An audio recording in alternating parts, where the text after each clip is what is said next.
Leader of the house ముఖ్యమంత్రి గారు మాట్లాడుతారు. స్పీకర్ సార్, నిన్న ఇవాళ శాసనసభలో మా ప్రభుత్వం ప్రవేశపెట్టిన శ్వేతపత్రాలు ఒకటి ఆర్థిక శాఖకు సంబంధించిన విషయం నిన్న పూర్తి స్థాయిలో ప్రభుత్వం వాస్తవాలను వివరించే ప్రయత్నం చేసింది. సరే, ప్రతిపక్షంగా వాళ్ళు తమ తప్పిదాలను కప్పిపుచ్చుకోవడానికి ఎదురుదాడి చేసినామని అనుకుంటున్నారు.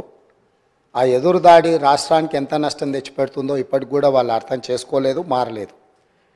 ఈరోజు కూడా మా ఉప ముఖ్యమంత్రి గారు తెలంగాణ రాష్ట్ర ఇంధన శాఖ శ్వేతపత్రాన్ని ఈ సభలో ప్రవేశపెట్టి సభ్యులందరితో చర్చ చేసి తెలంగాణ రాకంటే ముందు ఉన్న పరిస్థితి, తెలంగాణ రాష్ట్రం వచ్చిన తర్వాత గత ప్రభుత్వం 9.5 సంవత్సరాలలో తీసుకున్న నిర్ణయాలు, ఆ నిర్ణయాల వల్ల వచ్చిన ఫలితాలను, దుష్ఫలితాలను సభ ముందు పెట్టడం ద్వారా, ఎందుకంటే ఏ రోజు కూడా 9.5 సంవత్సరాలలో ఆనాటి ప్రభుత్వం వాస్తవాలను సభ ముందు పెట్టడానికి కానీ చర్చించడానికి కానీ ముందుకు రాలే. ఈరోజు ఎందుకు ఈ వాస్తవాలన్నింటినీ ముందలు పెడుతున్నాము? ఒక మనిషి ఆసుపత్రికి వెళ్ళి హెల్త్ చెకప్ చేసుకుంటే ఎక్స్రే నుంచి స్కానింగ్ వరకు అన్ని రిపోర్ట్లు తీసుకుంటేనే, బ్లడ్ టెస్ట్ కానీ అన్ని టెస్టులు చేయించుకుంటే, హెల్త్ చెకప్ చేయించుకుంటే ఆ వ్యక్తిలో ఉన్న బలాలు బలహీనతలు అన్నీ తెలిస్తే డాక్టర్గా వారికి వైద్యం అందించడం సులభం అవుతుందని చెప్పి హెల్త్ చెకప్ చేస్తాం. అట్లానే ఈరోజు విద్యుత్ శాఖను పూర్తి స్థాయిలో స్కానింగ్ చేసి వాస్తవాలను వారు ముందల పెట్టి, వారు తప్పులు జరిగిన వాటిని అర్థం చేసుకొని అవగాహన లోపం వల్ల జరిగిందా, ఉద్దేశపూర్వకంగా జరిగిందా, ఇవన్నీ ఒక చర్చలో బయటకు వస్తాయి. కాకపోతే వాస్తవాలను ఒప్పుకొని హుందాగా 10 సంవత్సరాలు పరిపాలన చేసిన అనుభవం ఉంది మాకని పదే పదే చెప్తారు. ఆ అనుభవాన్ని ఇప్పుడైనా తెలంగాణ రాష్ట్రంలో విద్యుత్ సరఫరాలో, విద్యుత్ ఉత్పత్తిలో సామర్థ్యాన్ని పెంచుకోవడానికి వారు ఉపయోగించుకుంటే బాగుండేది.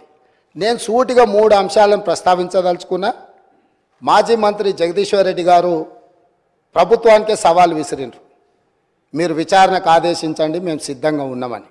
నేను వారిని మనస్ఫూర్తిగా స్వాగతిస్తున్నా. 3 అంశాల మీద ఈ ప్రభుత్వము పూర్తి స్థాయిలో విచారణకు ఆదేశిస్తాము, జ్యుడిషియల్ ఎంక్వైరీ చేయడానికి ప్రభుత్వం సిద్ధంగా ఉంది. వారే కోరుకున్నప్పుడు వాస్తవాలను సభ ముందు పెట్టిన తర్వాత మాజీ మంత్రి గారు ఏదైతే జ్యుడిషియల్ ఎంక్వైరీ కోరుకున్నారో తప్పకుండా తమరి అనుమతి ద్వారా సభలోనే నేను ప్రకటన చేస్తున్నా. 3 అంశాల మీద జ్యుడిషియల్ ఎంక్వైరీకి మా ప్రభుత్వం సిద్ధంగా ఉన్నది అని చెప్పి ఈ సందర్భంగా తెలియజేస్తూ, ఆ 3 అంశాలకు సంబంధించి తెలంగాణలో కాలిపోతున్న మోటార్లు, పేలిపోతున్న ట్రాన్స్ఫార్మర్లు, ఆత్మహత్యలు చేసుకుంటున్న రైతులు, ఇది ఒక పెద్ద సెంటిమెంట్ విద్యుత్తు అనేది. ఈ ప్రజల యొక్క సెంటిమెంటును ఏ రకంగా గత ప్రభుత్వము ఆర్థిక ప్రయోజనాల కోసము వినియోగించుకున్నదో ఈ అంశాలు ఈరోజు బయటికి రావాల్సి ఉన్నది. అందులో భాగంగానే ఛత్తీస్గఢ్ ఒప్పందం. మన రాష్ట్రంలో విద్యుత్తు ఉత్పత్తి సరిపోవడం లేదు, అత్యవసరంగా మన అవసరాలు తీర్చాల్సిన అవసరం ఉన్నది. కాబట్టి ఏ టెండర్లు లేకుండానే డైరెక్ట్గా మేము ఆ ఛత్తీస్గఢ్ ప్రభుత్వానికి సంబంధించిన ప్రభుత్వ సంస్థతో తెలంగాణ రాష్ట్ర ప్రభుత్వం డిస్కామ్లు ఒప్పందం చేసుకుంటున్నాయని ఆ రోజు ఇదే సభలో ఈ ఒప్పందాలతో వేల కోట్ల రూపాయల భారం పడబోతుంది, ఈ భారాన్ని తెలంగాణ ప్రజలు భరించలేని పరిస్థితికి దారితీస్తుంది, ఈఆర్సీ ముందల మేము ఫిర్యాదులు చేయడమే కాకుండా మా వాదనలు వినిపించినాం. ఈ సభలో ఆనాటి ముఖ్యమంత్రి చంద్రశేఖరరావు గారికి మేము చెప్పే ప్రయత్నం చేస్తే మార్షల్స్ను పెట్టి మమ్మల్ని బయటికి గెంటేసి ఆ రోజు ఛత్తీస్గఢ్తోని తెలంగాణ రాష్ట్ర ప్రభుత్వం ఒప్పందం చేసుకుంది. దీనికి సంబంధించి విద్యుత్తు జేఏసీకి సంబంధించిన తెలంగాణ ఉద్యమంలో క్రియాశీలక పాత్ర పోషించిన ఒక జెన్కో ట్రాన్స్కో అధికారి నివేదిక ఇచ్చి ఈ ఒప్పందం వల్ల నష్టం జరుగుతుంది అన్నందుకు అతన్ని ఎక్కడనో మారుమూల ప్రాంతానికి బదిలీ చేసి కక్ష సాధింపుగా అతనికి ఉన్న హోదాను తగ్గించి ఒక చిన్న ఉద్యోగంలో నియమించారు అధ్యక్ష. వారు ఇక్కడ సభ్యుడు కాదు కాబట్టి వారి పేరు తీసుకుంటలేను.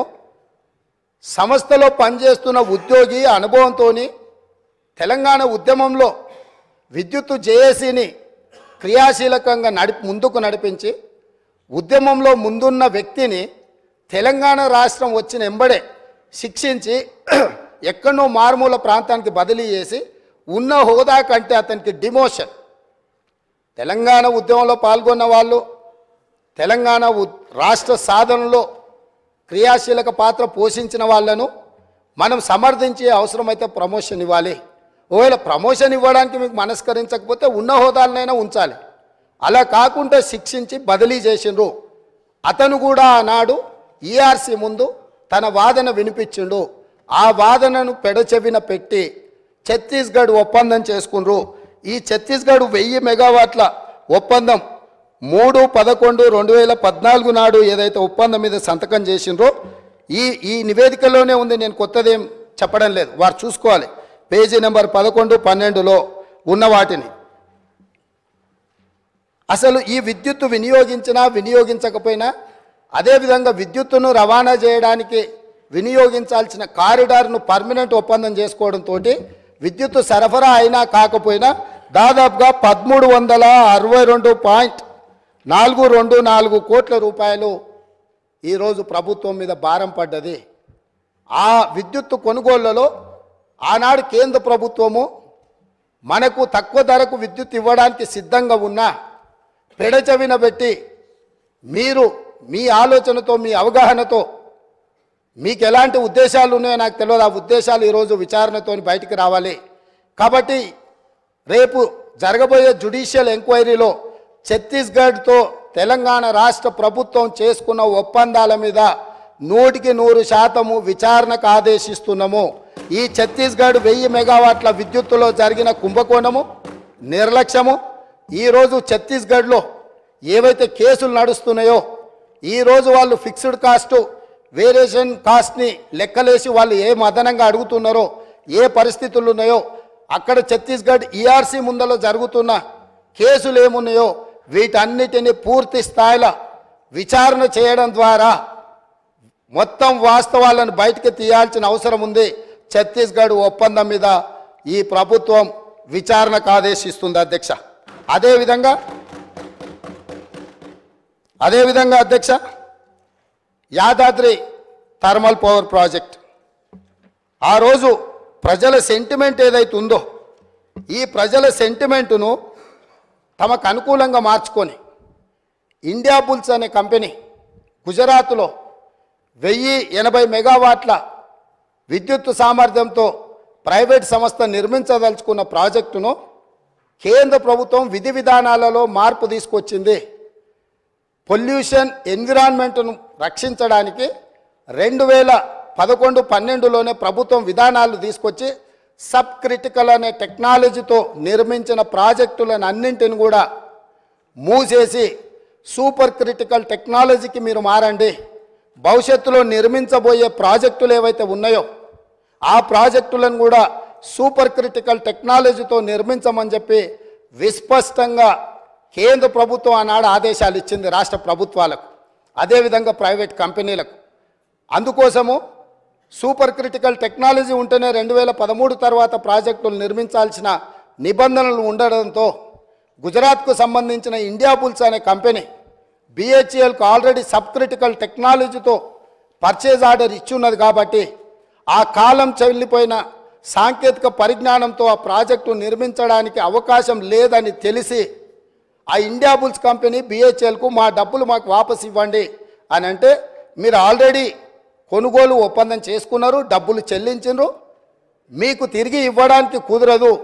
ఎవడైనా తలమాసినోడు ఇది కొనుక్కునేటోడు దొరికితే వాడిని తీసుకొచ్చి మాకు అప్పచెప్పండి, ఆ తలమాసినోడి దగ్గర మేము డబ్బులు తీసుకొని మీ డబ్బులు వెనక్కిస్తామని వాళ్ళు అంటే, తెలంగాణ ప్రభుత్వం నేనున్నా వాళ్ళని వీళ్ళని ఎందుకు ఎత్తుకుంటారు అని చెప్పి వీళ్ళు పోయి ఒక ప్రైవేట్ కంపెనీ మునుగాల్చిన సబ్ క్రిటికల్ టెక్నాలజీతో నిర్మించాల్సిన పవర్ ప్రాజెక్టును కాలం చెల్లిపోయిన దాటి మాకు అత్యవసరం ఉంది, 2 సంవత్సరాలనే పూర్తి చేస్తామని ఇదే సభలో ఇక్కడి నుంచి ఆనాటి సభానాయకుడు సభ ముందల దబాయించి మేము చెప్పినాం ఆ రోజు. మీరు కావాలంటే పాత రికార్డులు తిరిగే చూడండి. ఇది సబ్ క్రిటికల్ టెక్నాలజీకి కాలం చెల్లిపోయింది.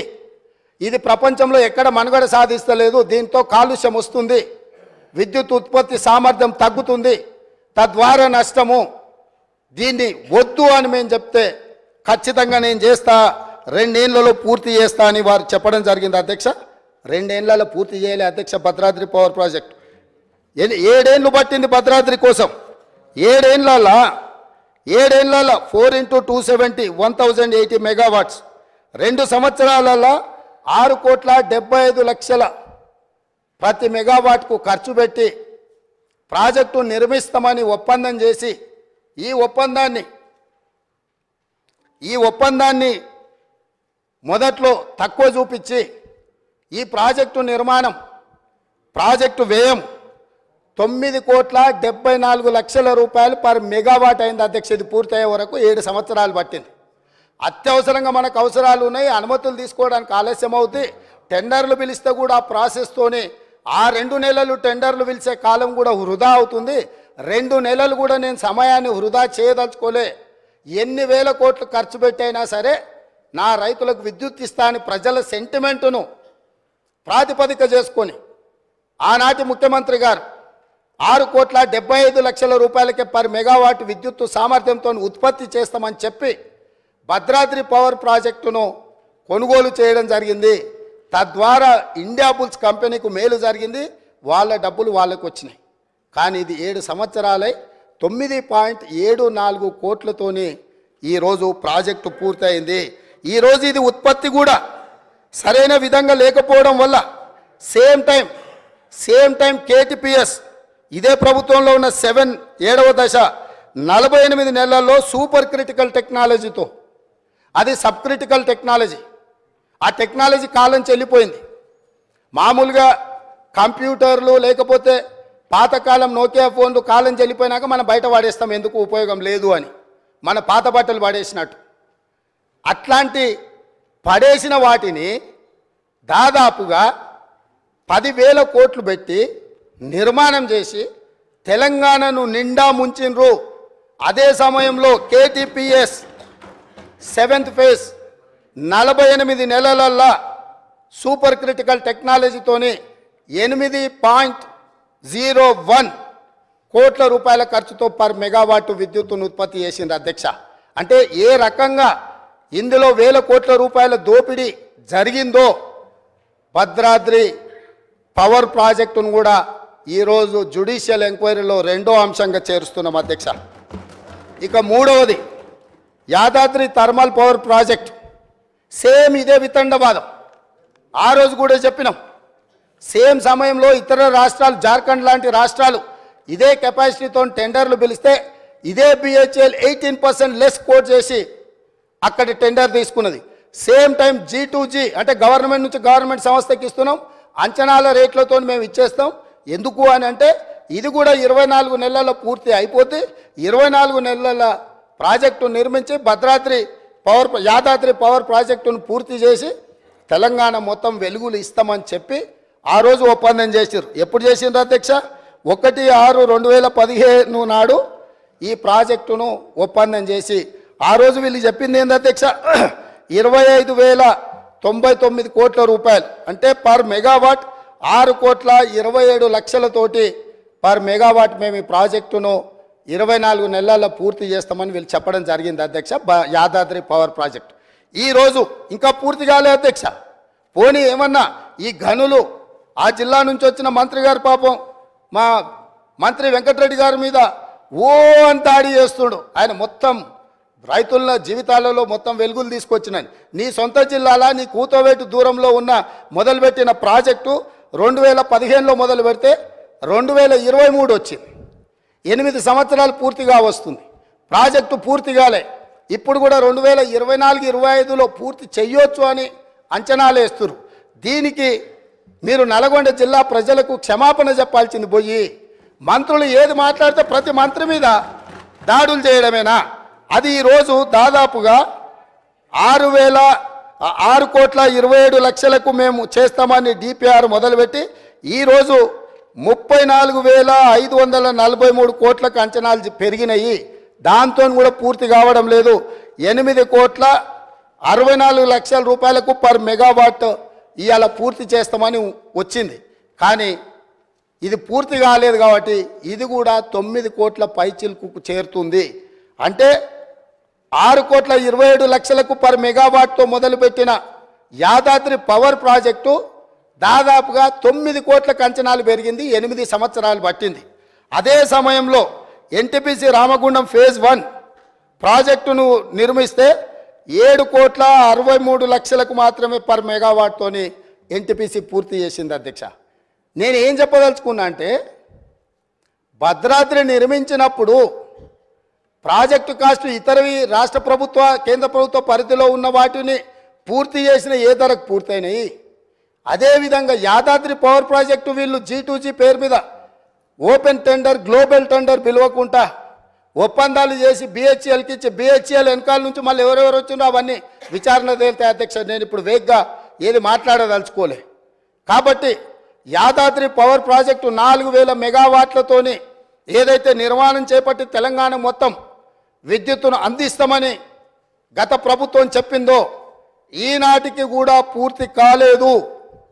ఈ పూర్తి కాకపోవడానికి, ఈ అంచనాలు పెరగడానికి, అదే సమయంలో సూపర్ క్రిటికల్ టెక్నాలజీతోని అత్యంత అధునాతనమైన విధానాలతో ఏదైతే నిర్మాణం జరిగినాయో ఆ పక్కనే ఉదాహరణకు ఉన్నాయి.